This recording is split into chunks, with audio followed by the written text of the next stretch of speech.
बहुत बहुत स्वागत है आप सभी का आपके अपने YouTube channel SPS study point पर। आज की ये क्लास है BSc second year fourth semester के छात्र छात्राओं के लिए, जिसमें दोस्तों आज हम सॉल्व करेंगे केमिस्ट्री का ऑब्जेक्टिव मॉडल पेपर। ऐसे छात्र छात्राएँ जिनका एग्ज़ाम इस बार MCQ बेस्ड पर होना है, यानी जिनके एग्ज़ाम में ऑब्जेक्टिव प्रकार के प्रश्न आने हैं, उनके लिए आज की यह क्लास बहुत ही महत्वपूर्ण रहेगी। जैसा कि कल राजा महेंद्र प्रताप अलीगढ़ यूनिवर्सिटी का पेपर है और जिन भी छात्र छात्राओं का कल पेपर है वह आप इस वीडियो को ज़रूर देख कर जाइएगा, क्योंकि यहाँ से प्रश्न आपके एग्ज़ाम में देखने को मिलेंगे। इसके पहले दोस्तों हमने दो और मॉडल पेपर प्रोवाइड कर रखे हैं, यानी 2 और मॉडल पेपर है। प्लेलिस्ट में वीडियो मिल जाएगी आपको, उन मॉडल पेपर को भी देख लीजिएगा। और PDF मैंने टेलीग्राम पर सेंड कर दिया है, टेलीग्राम से PDF लेकर के आप उसको तैयार कर सकते हैं। साथ ही साथ दोस्तों यह जो आज का ये मॉडल पेपर है ये सिद्धार्थ यूनिवर्सिटी के लिए इम्पॉर्टेंट रहेगा, दीनदयाल उपाध्याय गोरखपुर यूनिवर्सिटी के छात्र छात्राओं के लिए इम्पॉर्टेंट होगा। साथ ही साथ दोस्तों माँ सुकाम्बरी यूनिवर्सिटी के लिए भी इम्पॉर्टेंट है। ठीक है, तो जिनके एग्ज़ाम में MCQ टाइप प्रकार के प्रश्न आने हैं उन सभी छात्र छात्राओं के लिए ये वीडियो महत्वपूर्ण रहेगी। फोर्थ सेमेस्टर के अंतर्गत जो NEP के अकॉर्डिंग आप सब पाठ्यक्रम पढ़ रहे हैं केमिस्ट्री में, वह है quantum mechanics and analytical techniques. तो चलिए दोस्तों आज के इस मॉडल पेपर को सॉल्व करने का प्रयास करते हैं। सभी लोग वीडियो को लाइक शेयर कर दीजिएगा। चलिए स्टार्ट करते हैं आज के इस मॉडल पेपर को। तो पहला प्रश्न आपकी स्क्रीन पर दिया गया है और इसमें पूछा गया है कि an electronic configuration representing an atom in the excited state is, यानी कि उत्तेजित अवस्था में एक परमाणु का प्रतिनिधित्व करने वाले एक इलेक्ट्रॉन का जो एक इलेक्ट्रॉनिक विन्यास है वह क्या होगा। यानी कि कोई भी एक एटम का कोई भी उत्तेजित अवस्था में एक्साइटिंग स्टेट में किसी भी एक परमाणु का जो प्रतिनिधित्व करता है उसका इलेक्ट्रॉनिक विन्यास क्या है। तो दोस्तों जो एक्साइटिंग स्टेट शो करता है उसका जो इलेक्ट्रॉनिक स्टेट है वह Np2 और NS1 होगा। इसके लास्ट सब शेल में कितने इलेक्ट्रॉन होंगे? 3 इलेक्ट्रॉन्स होंगे। तो पहला आप देखते हैं, पहला ऑप्शन दिया गया 1s2 2s2 2p1, बल्कि यहाँ पर जो हमने बताया है वो है Np2 और NS1, बल्कि यहाँ पर क्या है S और P दिया गया है, तो ये ऑप्शन आपका रॉन्ग हो जाएगा। दूसरा ऑप्शन दिया गया है 1s2 2s2 2p2, बिल्कुल ये भी नहीं होगा। ऑप्शन नंबर C देखिए, यहाँ पर है 1s2 2s2 2p2 और 3s1। तो एक्साइटिंग स्टेट है वो क्या शो करेगा? वह शो करेगा आपका ऑप्शन नंबर C। ठीक है, और यहाँ पर आपका option number C correct answer हो जाएगा, सही जवाब हो जाएगा इस क्वेश्चन का।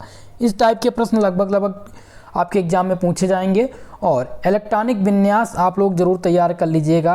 हो सकता है इलेक्ट्रॉनिक विन्यास से क्वेश्चंस आपके एग्जाम में बने। तो अब देखिए यहाँ पर जिसका पूछा जाए, इसका देखिए 2 2 4 4 और 2 6 1 7।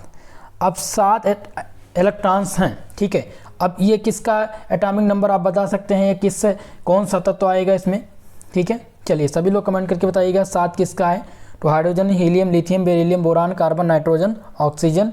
तो ऑक्सीजन का कितना है? 7। नाइट्रोजन का 7 होगा और ऑक्सीजन का 8, तो ये नाइट्रोजन का हो जाएगा। ठीक है, तो ये एक्साइटेड स्टेट शो करता है, तो ऑप्शन नंबर C यहाँ पर सही था। चलिए नेक्स्ट क्वेश्चन को देखते हैं। अगला प्रश्न पूछा गया है which of the following has the greater number of electrons in neutrons, निम्नलिखित में से किसमें न्यूट्रॉन की तुलना में इलेक्ट्रॉन की संख्या अधिक है? समझ रहे हैं क्वेश्चन को? क्वेश्चन ये कह रहा है कि इनमें से न्यूट्रॉन की संख्या है उसकी तुलना में इलेक्ट्रॉन की संख्या इनमें से किसका अधिक होगा। तो Al3+ का देखिए, Al3+ में न्यूट्रॉन की तुलना में इलेक्ट्रॉन की संख्या कम होगी।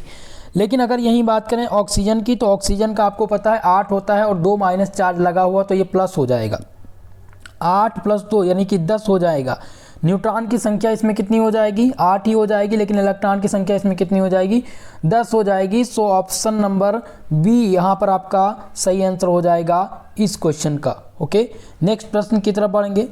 आपका अगला प्रश्न है दोस्तों, देखिए तीसरा प्रश्न दिया गया है property which is the same in the following species N3O2- F Na+ Mg2+ and AlCl3। ठीक है, इसमें दिया गया, इसमें आपको बताना है, ये सभी दिए गए मॉलिक्यूल के नाम। ठीक है। अब इनमें आपको बताना है कि इनमें से सेम, इन सभी का क्या चीज़ सेम होगा, यानी आयनिक रेडियाई सेम होगी, या नंबर्स ऑफ इलेक्ट्रॉन इनके सेम होंगे, या फिर न्यूक्लियर चार्ज इसका सेम होगा।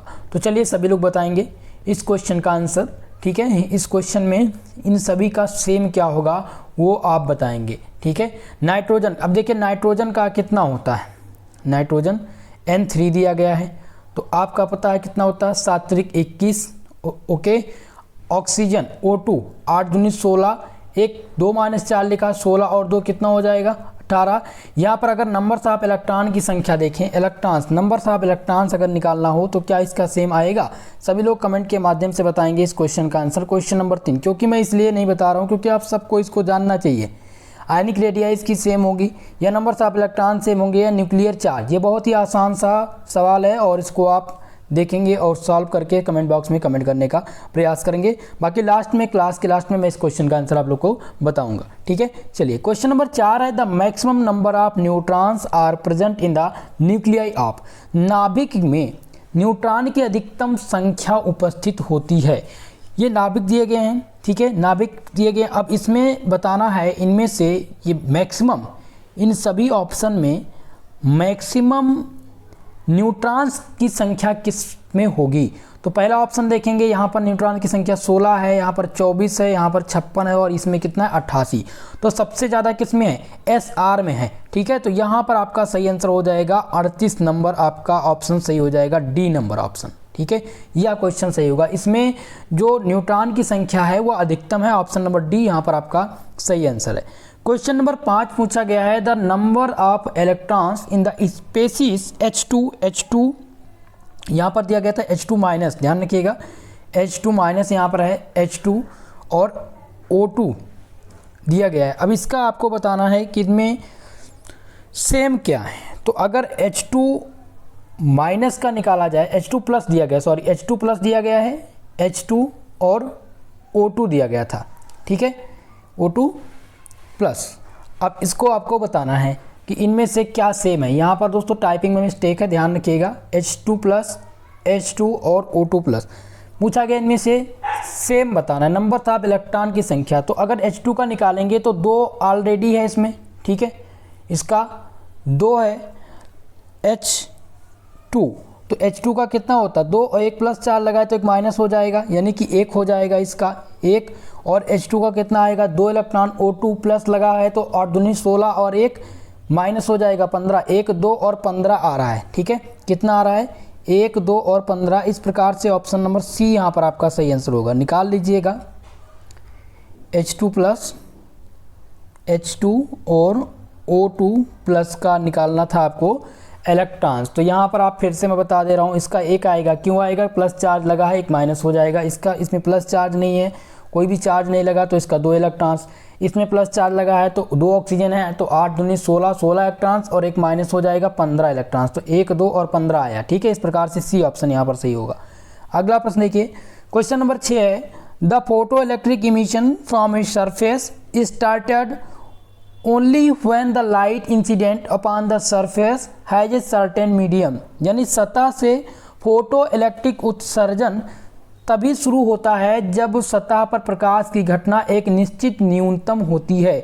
तो इसकी जो घटना है उसमें क्या न्यूनतम होता है, उसमें दोस्तों न्यूनतम होता है फ्रीक्वेंसी, क्या फ्रीक्वेंसी यहाँ पर न्यूनतम होती है तब यह घटना शुरू होता है, ओके। ऑप्शन नंबर सी यहाँ पर आपका सही आंसर है। फोटो इलेक्ट्रिक इफेक्ट से क्वेश्चन पूछे जाएंगे। अगला प्रश्न देखिए, क्वेश्चन नंबर 7 है, in photo electric effect the kinetic energy of photo electrons increases linearly with the. अब दोस्तों यहाँ पर है कि फोटो इलेक्ट्रिक प्रभाव में फोटो इलेक्ट्रॉनों की गतिज ऊर्जा रैखिक रूप में बढ़ती है।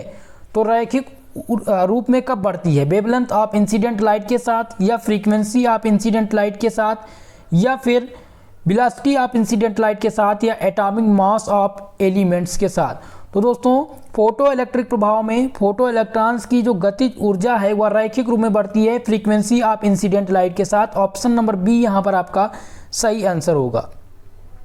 कौन सा ऑप्शन सही है यहाँ पर, बी ऑप्शन सही है, frequency of incident light, okay.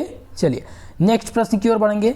अगला प्रश्न दिया गया है question number 8, the ratio of the wavelengths of last line of Balmer to Lyman series is. Balmer और लाइमर की अंतिम रेखाओं की तरंग दैर्ध्य का लाइमन श्रेणी से अनुपात क्या है। क्वेश्चन यहाँ पूछा गया है कि बामर की अंतिम रेखाओं की तरंग दैर्ध्य का लाइमन श्रेणी से अनुपात क्या है।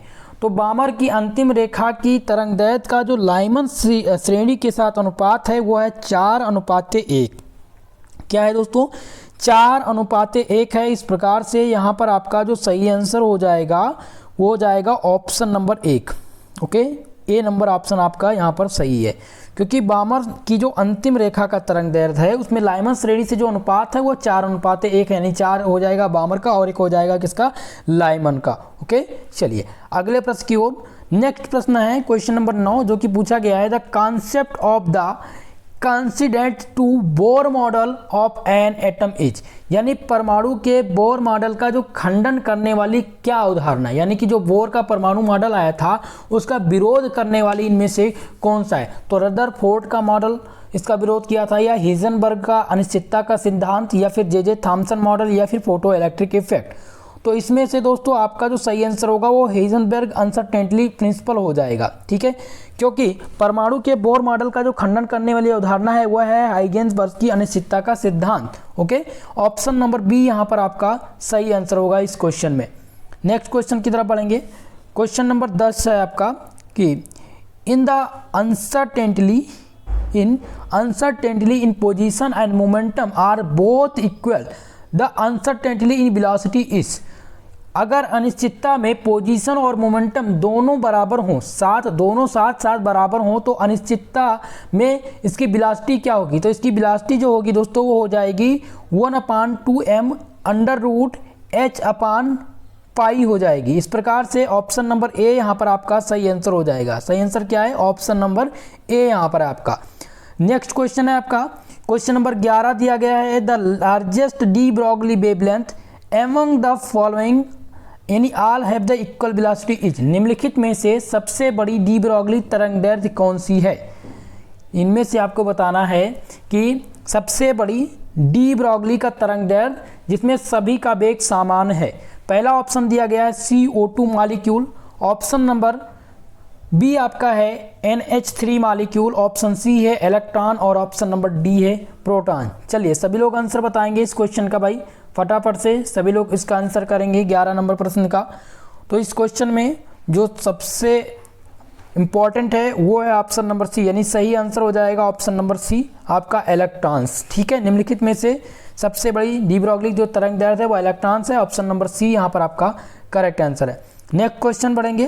क्वेश्चन नंबर 12 आपका है the wave mechanical model of the atom depends upon. परमाणु का जो तरंग यांत्रिकी मॉडल है वह किस पर निर्भर करता है। ठीक है, अब समझना है क्वेश्चन को कि परमाणु का तरंग यांत्रिकी मॉडल, ठीक है, किस पर निर्भर करता है। पहला ऑप्शन है de Broglie concept of dual nature of electrons पर, या हिजनबर्ग अनसर्टेनिटी प्रिंसिपल पर, या श्रोडिंगर प्रिंसिपल पर, या फिर ऑल। तो यहाँ पर दोस्तों क्वेश्चन नंबर 12 का जो आंसर होगा वो ऑल ऑफ दीज होगा, यानी कि डी नंबर ऑप्शन यहाँ पर सही होगा। ठीक है, क्योंकि परमाणु का जो तरंग यांत्रिकी मॉडल है वह डी ब्रॉगली कॉन्सेप्ट पर भी निर्भर करता है और हिजनबर्ग की अनिश्चितता सिद्धांत पर भी निर्भर करता है और यह श्रोडिंगर सिद्धांत पर भी निर्भर होता है। तो ऑप्शन डी यहाँ पर आपका सही आंसर है। क्वेश्चन नंबर 13 आपका क्या कह रहा है। क्वेश्चन नंबर 13 है दोस्तों the quantum number not obtained from the Schrodinger wave equation is. Schrodinger के तरंग समीकरण से कौन सी क्वांटम संख्या नहीं प्राप्त की जा सकती। पहला ऑप्शन है n, दूसरा L, सी ऑप्शन है m और डी दिया गया है s। चलिए सभी लोग बताएंगे कि इनमें से कौन सी क्वांटम संख्या श्रोडिंगर वेव इक्वेशन से प्राप्त नहीं की जाती। ठीक है, तो यहाँ पर दोस्तों आपका जो सही आंसर है वो ऑप्शन नंबर डी हो जाएगा, स्पिन क्वांटम संख्या। ओके, डी नंबर ऑप्शन सही होगा क्योंकि स्पिन क्वांटम संख्या श्रोडिंगर के तरंग समीकरण के द्वारा प्राप्त नहीं की जा सकती है, इसलिए डी आंसर आपका यहाँ पर सही होगा। क्वेश्चन नंबर 14 आपका है जिसमें पूछा गया है कि which of the following sets of quantum number is possible. निम्नलिखित में से कौन सी क्वांटम संख्या का सेट पॉसिबल है। तो क्वांटम संख्या का सेट पूछा गया है, तो इसमें जो क्वांटम संख्या का सेट पॉसिबल होगा वो होता है n = 1, ठीक है, यहाँ पर 0 है दोस्तों, ठीक है, ध्यान रखिएगा। L equal to 0, M equal to L equal to 0 और MS इक्वल टू हो जाएगा -1/2। तो इस प्रकार से इसमें जो सेट पूछा गया था वो ऑप्शन नंबर बी होगा, 14 का ऑप्शन नंबर बी यहाँ पर आपका सही आंसर होगा। यही सेट पॉसिबल है, इसमें ध्यान रखिएगा। n इक्वल टू 1 और यहाँ पर दिया गया L, ठीक है, टाइपिंग मिस्टेक है। L equal to 0, M L equal to 0, M S equal to -1/2। Okay, यही इसमें पॉसिबल है, ऑप्शन नंबर यहाँ पर बी सही होगा आपका। ओके, नेक्स्ट क्वेश्चन देखते हैं, क्वेश्चन नंबर 15 नंबर प्रश्न में है the incorrect set of quantum numbers among the following is, निम्नलिखित में से निम्नलिखित क्वांटम संख्याओं का गलत समुच्चय कौन सा है। तो इनमें से गलत समुच्चय पूछा गया है। पहला ऑप्शन है n equal to 4, L equal to यहाँ पर L हो जाएगा, L इक्वल टू 0 और M equal to 0, S equal to -1/2। B option कह रहा है कि n equal to 5, L equal to 3, M equal to 0 और S equal to 1/2। C option है दोस्तों n equal to 3, L equal to 2, M equal to -3 और S equal to -1/2। तो इनमें से जो इनकरेक्ट क्वांटम संख्या है, गलत समुच्चय है, वह ऑप्शन नंबर सी है। ये जो है इसमें माइनस जो लगा हुआ है यहाँ पर M इक्वल टू, ठीक है, M इक्वल टू -3, यह सेट जो है इसमें गलत होगा। ऑप्शन सी यहाँ पर आपका सही आंसर है। ओके, चलिए नेक्स्ट क्वेश्चन की तरफ बढ़ेंगे। क्वेश्चन नंबर 16 है the lowest value of n for g orbitals is, यानी g कक्षक के लिए n का मान, g कक्षक के लिए n का न्यूनतम मान क्या होगा। तो इसका जो न्यूनतम मान होगा वह 5 होगा। क्या होगा? 5 होगा न्यूनतम मान।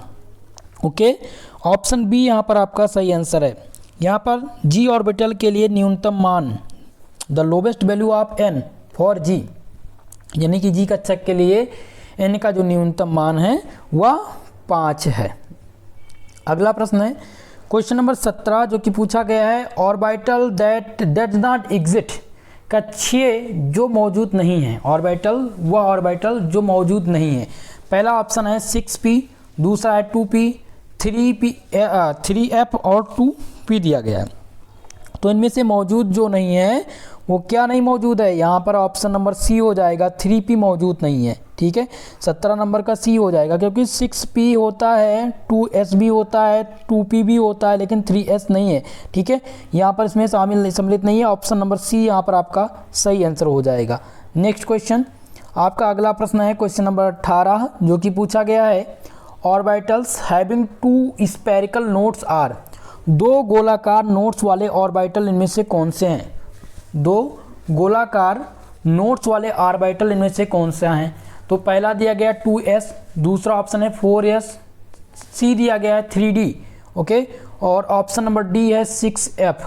तो इनमें से 2 गोलाकार नोड्स वाले जो ऑर्बिटल हैं दोस्तों वह कौन से हैं, वो ऑप्शन नंबर डी है 6f। 6f जो है ये 2 गोलाकार नोड्स वाले ऑर्बिटल हैं। ऑप्शन नंबर डी यहाँ पर आपका इस क्वेश्चन में सही आंसर हो जाएगा। क्वेश्चन नंबर 19 है correct statement among the following is, इनमें से सही करेक्ट स्टेटमेंट बताना है कि सही इनमें से कौन सा स्टेटमेंट सही है। पहला है number of angular node equal to n equal to l n-l upon 1, ये नंबर्स ऑफ एंगुलर नोड की संख्या बताता है। या ऑप्शन नंबर बी आपका है number of radial nodes equal to l, या ऑप्शन नंबर सी है total numbers of node equal to n-1 या ऑल ऑफ एबव। तो चलिए इस क्वेश्चन का आंसर आप सभी लोग करेंगे, जल्दी से बताइए इस क्वेश्चन में सही जवाब क्या हो जाएगा। तो सबसे पहले दोस्तों देखते हैं, यहाँ पर है नंबर ऑफ एंगुलर नोड्स। तो numbers of angular nodes equal to क्या होता है, numbers of angular node equal to l होता है, और numbers of radial nodes equal to क्या होता है n-l-1 होता है, और total numbers of node equal to n-1 होता है। ठीक है, तो यहाँ पर ऑप्शन नंबर आपका डी सही है। कौन सा माफ करिएगा, ऑप्शन नंबर सी सही है, क्योंकि टोटल नंबर्स ऑफ नोड जो होता है वो n=1 होता है।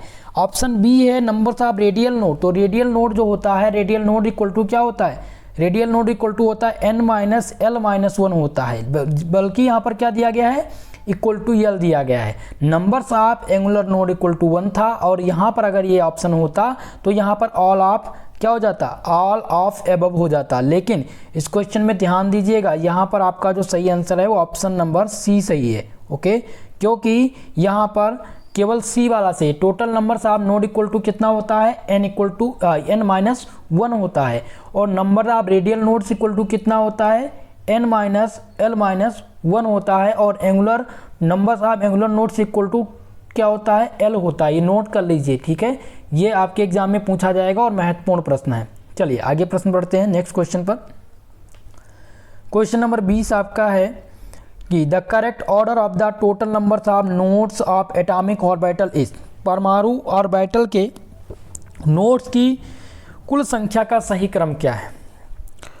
परमाणु ऑर्बिटल के नोड्स की कुल संख्या का क्रम, तो नोड्स की जो कुल संख्या का क्रम है वो है 6s greater than 5d is greater than 4f। Okay, तो यहाँ पर जो सही आंसर है वो ऑप्शन नंबर डी आपका है। कौन सा ऑप्शन, ऑप्शन नंबर बी, माफ करिएगा, ऑप्शन नंबर बी यहाँ पर आपका सही आंसर है क्वेश्चन नंबर 20 का, क्योंकि यही परमाणु ऑर्बिटल के नोड्स के सही क्रम है। ऑप्शन बी यहाँ पर आपका सही आंसर है। क्वेश्चन नंबर 21 ध्यान दीजिए, 21 नंबर प्रश्न है the incorrect statement about the nodal plane among the following, इनमें से आपको इनकरेक्ट स्टेटमेंट बताना है नोडल प्लेन का। नोडल प्लेन के सफिक्स में इनमें से कौन सा गलत स्टेटमेंट है, ठीक है, गलत स्टेटमेंट बताना है। तो पहला स्टेटमेंट क्या है, पहला स्टेटमेंट यह है कि a plane on which there is zero probability of finding an electron, यानी कि एक प्लेन में वह जगह जिसमें इलेक्ट्रॉन की जो पाए जाने की संभावना होती है वह जीरो होती है। तो ये करेक्ट है। ऑप्शन नंबर बी देखिए क्या कह रहा है, a plane on which there is maximum probability that the electron will be find, यानी कि प्लेन, वह प्लेन जहाँ पर इलेक्ट्रॉन पाए जाने की संभावना अधिक होती है। तो ये इनकरेक्ट स्टेटमेंट है, यह जो स्टेटमेंट है वह इनकरेक्ट है, क्योंकि एक नोडल प्लेन की बात करें, अगर नोडल प्लेन में, तो वहाँ पर इलेक्ट्रॉन जो पाए जाने की संभावना होती है वो जीरो होती है, मैक्सिमम नहीं होती है, यानी अधिकांश नहीं होती है। सी ऑप्शन कह रहा है कि nodal plane is zero, 2 is the zero at the nodal plane, तो बिल्कुल जीरो होगा, और none of these option D दिया गया है। तो ऑप्शन नंबर बी यहाँ पर आपका सही आंसर है, यही आपका इनकरेक्ट स्टेटमेंट है। ओके, बाकी नोडल प्लेन में आप ध्यान रखिएगा, हो सकता है क्वेश्चन रिपीट हो जाए, पूछ ले आपसे कि इसमें इनकरेक्ट स्टेटमेंट बताइए और ऑप्शन दे दे। तो इनकरेक्ट ऑप्शन में ध्यान रखेंगे, एक plane on the which there is zero probability of finding an electron, और 2 is the zero nodal plane. Okay, ये बात आप ध्यान रखेंगे। नेक्स्ट प्रश्न की ओर बढ़ेंगे। क्वेश्चन नंबर 22 है आपका, which one of the among the following phenomena show the particle nature of light, निम्नलिखित में से कौन सी घटना प्रकाश की कण प्रकृति को दर्शाती है। पहला है photo electric effect, interference, polarisation, या नन ऑफ दीज। तो इनमें से फोटो इलेक्ट्रिक इफेक्ट सही आंसर होगा, क्योंकि प्रकाश की कण की प्रकृति को जो दर्शाने वाली वो है यानी कि फिनोमेना है, वह फोटो इलेक्ट्रिक इफेक्ट है। क्या है, photo electric effect. Option number A यहाँ पर आपका इस क्वेश्चन में सही आंसर होगा। नेक्स्ट क्वेश्चन की तरफ बढ़ेंगे। क्वेश्चन नंबर 22 आपका क्या पूछा गया है, क्वेश्चन नंबर 22 आपका है दोस्तों, according to Hamilton least action principle the quantity that the minimise is, Hamilton के क्रम में कम क्रिया सिद्धांत के अनुसार न्यूनतम मात्रा दी गई है। तो इसकी जो न्यूनतम मात्रा दी गई है वो इंटीग्रेशन t माइनस बी अपान dt होगा। तो यहाँ पर जो सही आंसर है वो ऑप्शन नंबर ए है। ध्यान रखिएगा, हैमिल्टन के कम से कम क्रिया सिद्धांत के अनुसार जो न्यूनतम मात्रा दी गई है वो दी गई है integrate t minus B dt। Okay, तो ऑप्शन नंबर ए यहाँ पर आपका सही आंसर होगा। नेक्स्ट क्वेश्चन, क्वेश्चन नंबर 24 है, the compact from the Schrodinger wave equation, यानी कि इनमें से श्रोडिंगर वेव इक्वेशन बताना है। जो कंपैक्ट फॉर्म यानी जो श्रोडिंगर वेव इक्वेशन से जो कंपैक्ट हो रहा है उसका इक्वेशन आपको बताना है। तो इसका इक्वेशन क्या हो जाएगा दोस्तों, इसमें जो इक्वेशन हो जाएगा वो हो जाएगा I H D psi upon D T equal to H psi. Okay, तो ऑप्शन नंबर ए यहाँ पर आपका सही आंसर हो जाएगा। इसको आप नोट कर लीजिए और तैयार कर लीजिएगा। The compact from the Schrodinger wave equation is I H del psi upon del T equal to H upon psi. Okay, आपका ऑप्शन नंबर यहाँ पर ए सही होगा। Next question, question number 25 number प्रश्न है the Schrodinger wave equation is A. Schrodinger wave equation इनमें से है, तो Schrodinger wave equation is a non linear differential equation, या फिर लीनियर डिफरेंशियल इक्वेशन होता है, या second order equation in the time होता है, या first order equation in space होता है। तो आपको बताना है इसमें, तो ध्यान रखिएगा। तो Schrodinger wave equation is a linear differential equation. क्या है ये? लीनियर डिफरेंशियल इक्वेशन है। तो यहाँ पर आपका जो सही आंसर हो जाएगा ऑप्शन नंबर बी हो जाएगा। करेक्ट आंसर क्या हो जाएगा? बी नंबर यहाँ पर आपका सही हो जाएगा। क्वेश्चन नंबर 26 है the energy operator for a particle in one dimensional in quantum mechanics. ठीक है, यहाँ पर एनर्जी ऑपरेटर बताना है एक पार्टिकल के लिए वन डायमेंशनल में क्वांटम मैकेनिक्स यानी यांत्रिकी में H equal to minus del square H square del square upon 2m plus B R T squared, इसको क्या कहते हैं? तो यह कहलाता है दोस्तों लैग्रेंजियन ऑपरेटर कहलाता है। ऑप्शन नंबर ए यहाँ पर आपका सही आंसर होगा। ये हैमिल्टोनियन नहीं होगा, ध्यान रखिएगा। यहाँ पर हैमिल्टोनियन ऑपरेटर का इक्वेशन अलग होता है और ये लैग्रेंजियन का है। ऑप्शन नंबर ए यहाँ पर सही आंसर हो जाएगा, इसको ध्यान रखिएगा। यह क्वेश्चन रिपीट हो सकता है। ओके, चलिए अगले प्रश्न की ओर बढ़ेंगे। क्वेश्चन नंबर 27 जो कि पूछा गया है the number of photo electrons emitted from light from a frequency B higher than the threshold frequency B not is proportional to, यानी कि आवृत्ति बी दहलीज आवृत्ति बी नॉट से अधिक के प्रकाश के लिए उत्सर्जित फोटो इलेक्ट्रॉन की संख्या का अनुपातिक क्या है?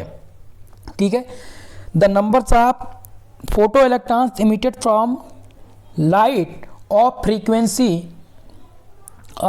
फ्रीक्वेंसी बी, तो यहाँ पर दिया गया है higher than threshold frequency B not, तो ये प्रोपोर्शनल, ये किसके प्रोपोर्शनल होगा ये आपको बताना है 27 नंबर क्वेश्चन में। तो 27 नंबर क्वेश्चन में जो सही आंसर हो जाएगा वो बी नंबर हो जाएगा, इंटेंसिटी ऑफ लाइट। क्योंकि दोस्तों the numbers of photo electrons emitted from light of a frequency B higher than threshold frequency B not is the proportional to intensity of light. Okay, option number B यहाँ पर आपका इस question में सही answer होगा।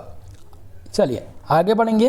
Question number 28 दोस्तों, आप सभी से निवेदन यह है कि वीडियो को लाइक कर दीजिए, शेयर कर दीजिए, और जो भी चैनल पर हमारे नए विद्यार्थी हैं चैनल को सब्सक्राइब जरूर कर लीजिएगा। ओके, चलिए क्वेश्चन नंबर 28 है which of the following is not property of proton. निम्नलिखित में से कौन सा प्रोटॉन की प्रॉपर्टी नहीं है? इसमें से प्रोटॉन की कौन सी प्रॉपर्टी नहीं है? पहला दिया गया है चार्ज, दूसरा वेलोसिटी, तीसरा एनर्जी और चौथा है मोमेंटम।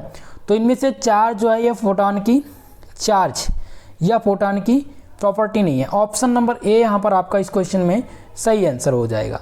क्वेश्चन नंबर 29 है the value of Planck constant, Planck नियतांक का मान। चलिए आप सब यह क्वेश्चन का आंसर करेंगे। इस क्वेश्चन का आंसर जितने भी विद्यार्थी इस चैनल से जुड़ चुके हैं और यह वीडियो देख रहे हैं सभी लोग कमेंट के माध्यम से इस क्वेश्चन का आंसर बताने का प्रयास करेंगे कि प्लांक कांस्टेंट का मान क्या होता है। या कम से कम इतना तो आपको पता होना चाहिए, और मुझे आशा है कि आप सबको इस क्वेश्चन का आंसर पता है। 29 नंबर क्वेश्चन का आप सब आंसर करेंगे कमेंट सेक्शन में। ठीक है, प्लांक कांस्टेंट का मान पूछा गया है। पहला ऑप्शन दिया गया है 6.63 इंटू 10⁻34।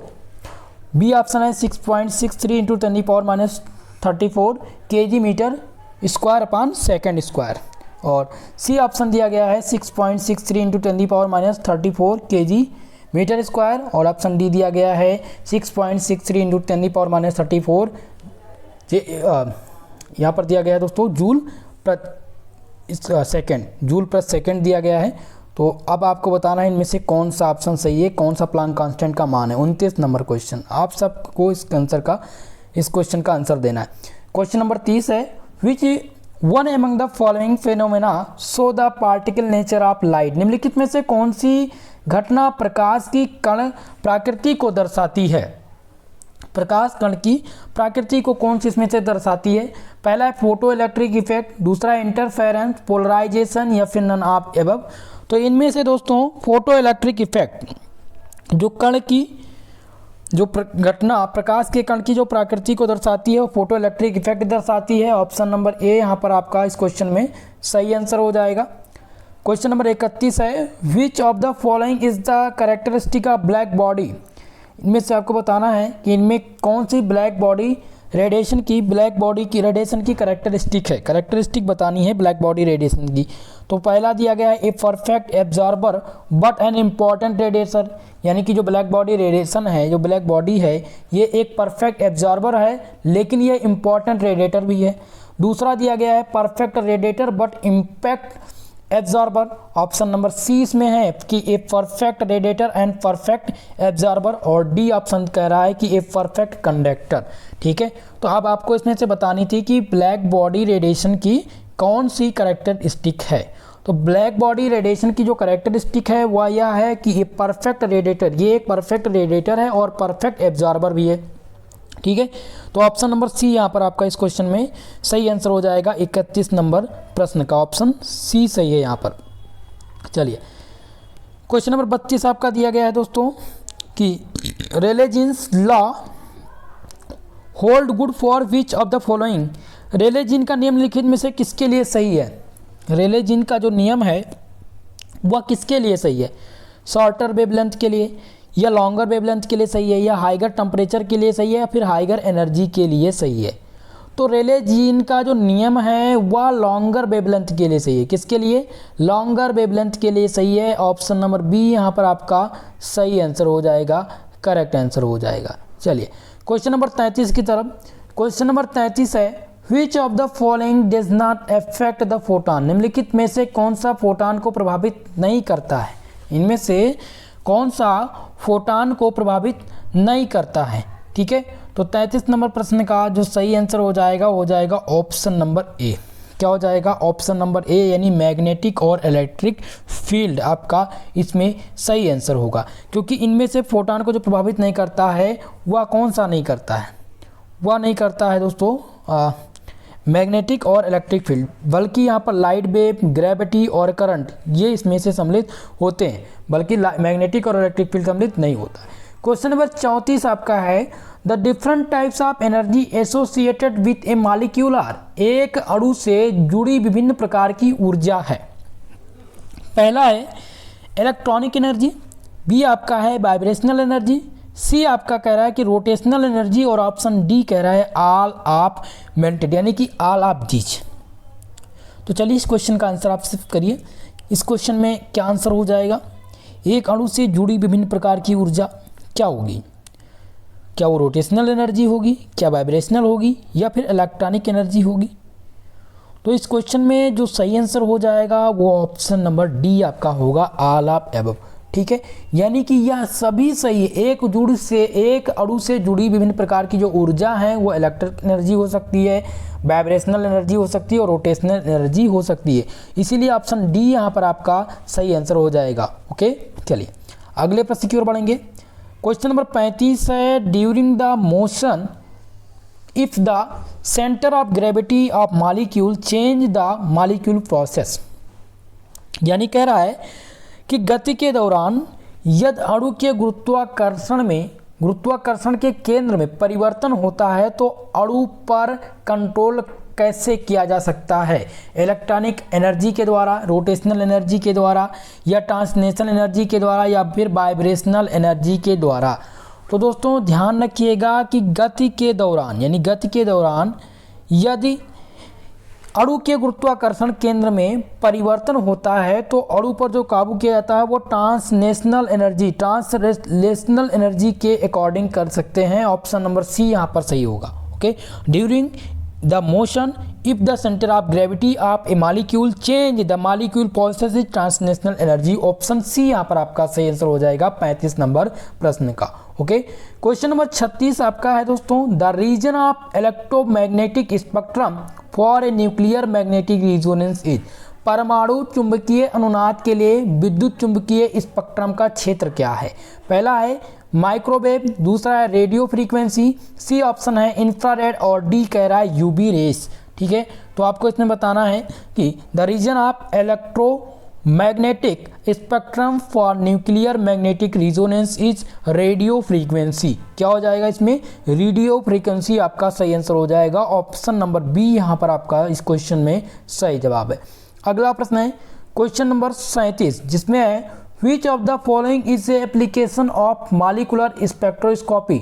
निम्नलिखित में से कौन आणविक स्पेक्ट्रोस्कोपी का एक अनुप्रयोग है? यह आपको बताना है कि इनमें से निम्नलिखित में से कौन सा आणविक स्पेक्ट्रोस्कोपी का एक अनुप्रयोग है। ऑप्शन नंबर ए है स्ट्रक्चरल इन्वेस्टिगेशन, ऑप्शन बी है basis of understanding of colours, option C है study of energetically excited regions और रिएक्शंस प्रोडक्ट, और ऑप्शन डी है ऑल ऑफ एबव। ठीक है, तो आपको इसमें बताना था कि इनमें से कौन सा आणविक स्पेक्ट्रोस्कोपी का एक अनुप्रयोग है। तो ये सभी इसके अनुप्रयोग है, ध्यान रखेंगे ये सभी, यानी स्ट्रक्चरल इन्वेस्टिगेशन और बेसिस अंडरस्टैंडिंग ऑफ कलर्स, साथ ही साथ जो study of energetically excited region reaction products है, ये सभी एक प्रकार के स्पेक्ट्रोस्कोपी का एक अनुप्रयोग है और इसमें ये समाहित है। ऑप्शन नंबर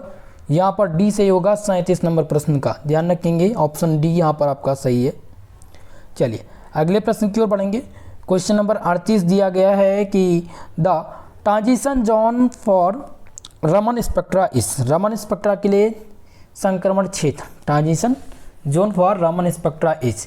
ठीक है, पहला ऑप्शन दिया गया है कि between the vibrational and rotational level, या इसका रमन स्पेक्ट्रा का संक्रमण क्षेत्र है क्या, या फिर ऑप्शन बी है बिटवीन द इलेक्ट्रॉनिक लेवल, या ऑप्शन सी है between the magnetic level for nuclei, option D दिया गया between magnetic level of unpaired electrons.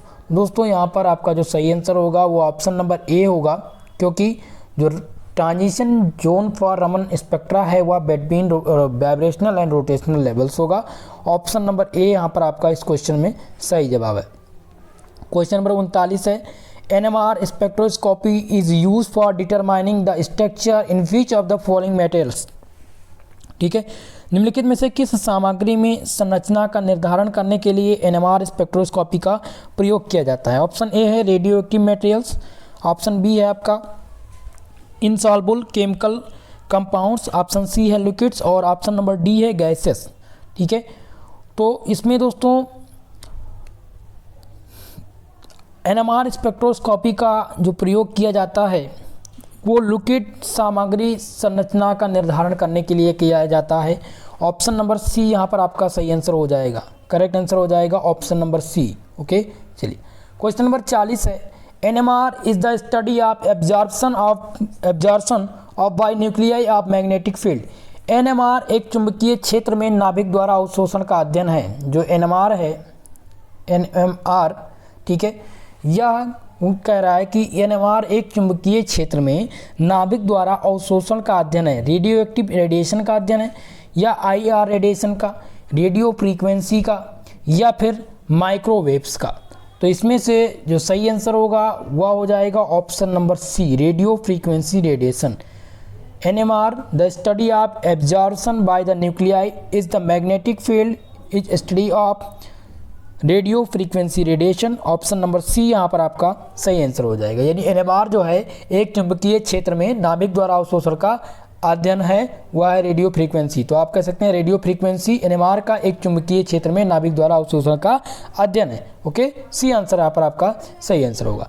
Question number 41 है NMR spectroscopy indicates the chemical nature of the spectral position in NMR।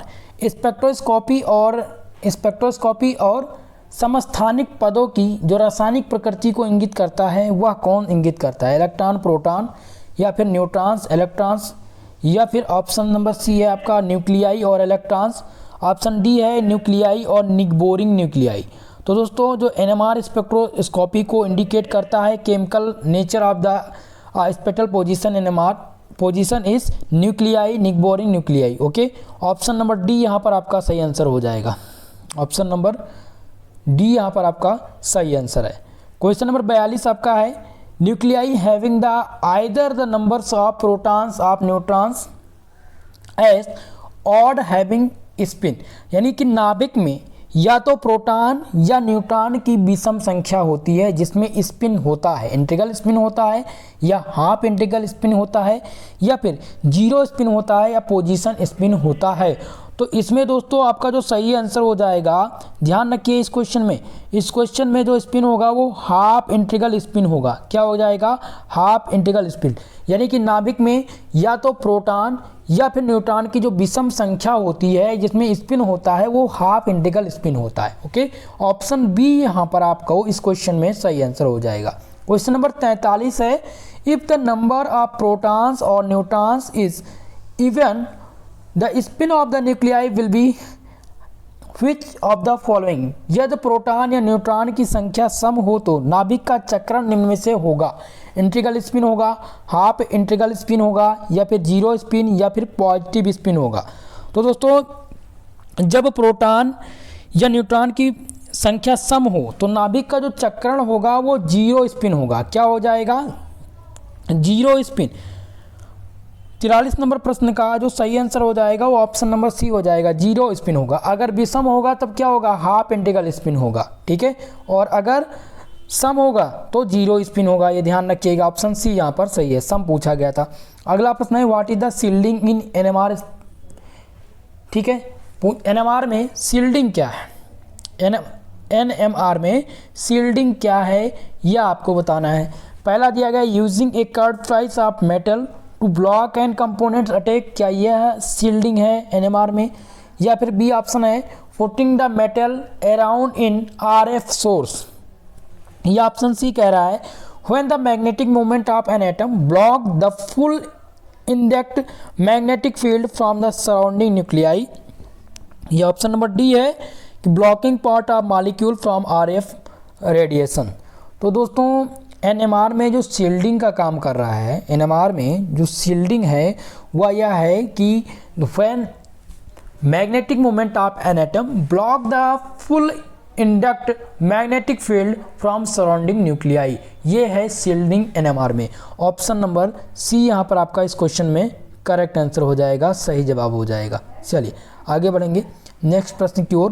Question number 45 आपका है what is use to cool the surrounding या super conducting coil. ठीक है, what is use cool for super conducting coil. Super conducting coil को ठंडा करने के लिए किसका उपयोग किया जाता है? बहुत ही महत्वपूर्ण प्रश्न है ये कि इनमें से किसका, यानी कि what is use to cool the super conducting coil, super conducting coil को ठंडा करने के लिए किसका उपयोग किया जाता है? पहला आपका हाइड्रोजन, ऑप्शन बी है आइस, ऑप्शन सी दिया गया ड्राई आइस और ऑप्शन डी है आपका लिक्विड हीलियम। तो इनमें से जो सही आंसर हो जाएगा क्वेश्चन नंबर 45 का वो हो जाएगा option number D, liquid helium का प्रयोग करके सुपर कंडक्टिंग कॉयल को ठंडा किया जाता है। ऑप्शन नंबर डी यहाँ पर आपका सही आंसर हो जाएगा। ओके, क्वेश्चन नंबर 46 है which of the following can be use as the detector in mass spectrometry. Mass spectrometry में निम्न में से किसका उपयोग डिटेक्टर के रूप में किया जाता है? तो मास स्पेक्ट्रोमेट्री में डिटेक्टर का जो उपयोग किया जाता है दोस्तों वो किया जाता है कन्वर्जन डायोड का। कन्वर्जन डायोड का उपयोग मास स्पेक्ट्रोस्कोपी में डिटेक्टर के रूप में किया जाता है। ऑप्शन नंबर डी यहाँ पर आपका इस क्वेश्चन में सही आंसर हो जाएगा। क्वेश्चन नंबर 47 है विच component of the mass spectrometry separate the ion beam into the its compound. द्रव्यमान का कौन सा घटक स्पेक्ट्रोमीटर आयन बीम के उसके घटकों को अलग करता है?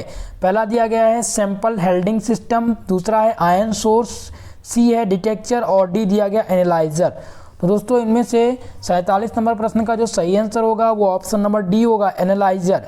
ठीक है, द्रव्यमान में से एनालाइजर का उपयोग करके स्पेक्ट्रोमेट्री आयन बीम को उसके घटक से अलग किया जाता है। सो ऑप्शन नंबर डी यहाँ पर आपका इस क्वेश्चन में करेक्ट आंसर हो जाएगा, सही जवाब हो जाएगा। ठीक है, चलिए अगला प्रश्न है क्वेश्चन नंबर 48। आपका 48 नंबर प्रश्न कह रहा है कि which of the following is not a component of mass spectrometric technique. इनमें से कौन सा एक कंपोनेंट नहीं है, मास स्पेक्ट्रोमेट्रिक टेक्निक का कौन सा एक भाग नहीं है, यानी कि कौन सा कंपोनेंट नहीं है। Which of the following is not a component, इनमें से कौन सा एक कंपोनेंट नहीं है मास स्पेक्ट्रोमेट्रिक टेक्निक का। पहला है आयन सोर्स, दूसरा दिया गया एनालाइजर, सी ऑप्शन कह रहा है डिटेक्टर और डी कह रहा है कि एक्सरे सोर्स। चलिए सभी लोग आंसर करिए इस क्वेश्चन का। तो इस क्वेश्चन में जो सही आंसर है 48 नंबर क्वेश्चन का वो हो जाएगा ऑप्शन नंबर डी, आपका हो जाएगा एक्सरे सोर्स। ठीक है, एक्सरे सोर्स जो है ये मास स्पेक्ट्रोमेट्रिक टेक्निक नहीं है, आयन सोर्स, एनालाइजर और डिटेक्टर ये इसमें सम्मिलित हैं। ओके, ऑप्शन डी यहाँ पर आपका सही आंसर हो जाएगा 48 नंबर क्वेश्चन का।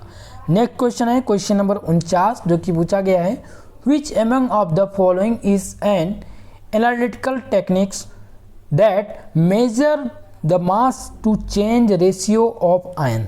ओके, निम्नलिखित में से कौन सी एक विश्लेषणात्मक तकनीक है जो आयन के भार से द्रव्यमान अनुपात को मापती है। आपके ऑप्शन दिए गए हैं atomic spectroscopy, NMR spectroscopy, infrared यानी आईआर स्पेक्ट्रोस्कोपी और बी दिया गया है मास स्पेक्ट्रोस्कोपी। चलिए तो आप बताएंगे इनमें से सही आंसर।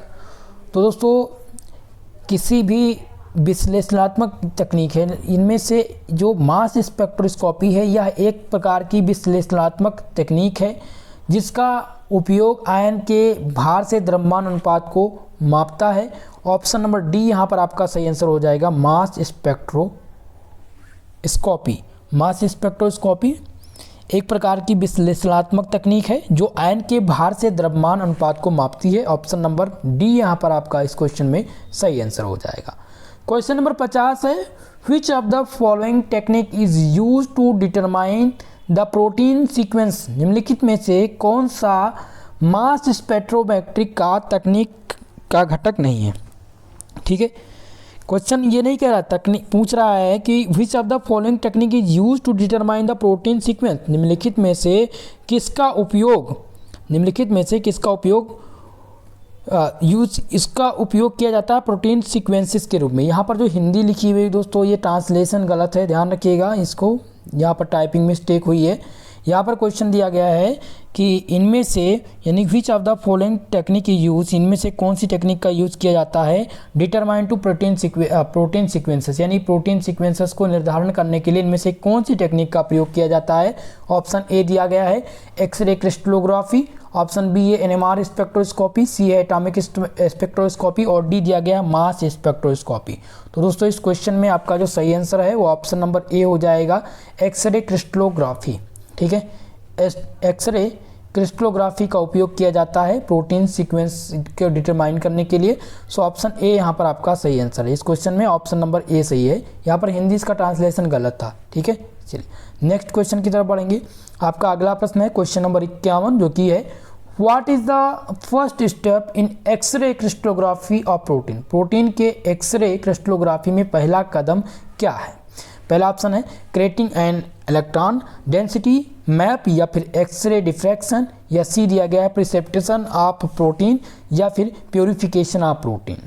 तो चलिए इस क्वेश्चन में आपका जो सही आंसर है वो डी नंबर होगा, क्योंकि यहाँ पर प्रोटीन के एक्सरे क्रिस्टलोग्राफी में जो पहला कदम है वो प्योरिफिकेशन यानी कि प्रोटीन का प्योरिफिकेशन करता है। ठीक है, तो ऑप्शन नंबर डी सही हो जाएगा 51 नंबर क्वेश्चन का, यहाँ पर आपका सही आंसर हो जाएगा डी नंबर। क्वेश्चन नंबर 52 आपका है कि which of the following is not component need for X ray crystallography of the protein. निम्नलिखित में से कौन सा प्रोटीन एक्सरे क्रिस्टलोग्राफी के लिए आवश्यक घटक नहीं है। पहला है protein crystal, source of X ray या फिर डिटेक्टर, या ऑप्शन डी दिया गया है मोनोक्रोमेटर।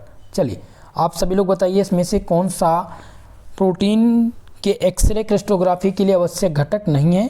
तो आवश्यक जो घटक नहीं है दोस्तों वो है मोनोक्रोमेटर। मोनोक्रोमेटर एक आवश्यक घटक नहीं है, बल्कि protein crystal, source of X ray और डिटेक्टर ये इंपॉर्टेंट घटक हैं। ठीक है, तो ऑप्शन डी यहाँ पर सही है। क्वेश्चन नंबर 52 का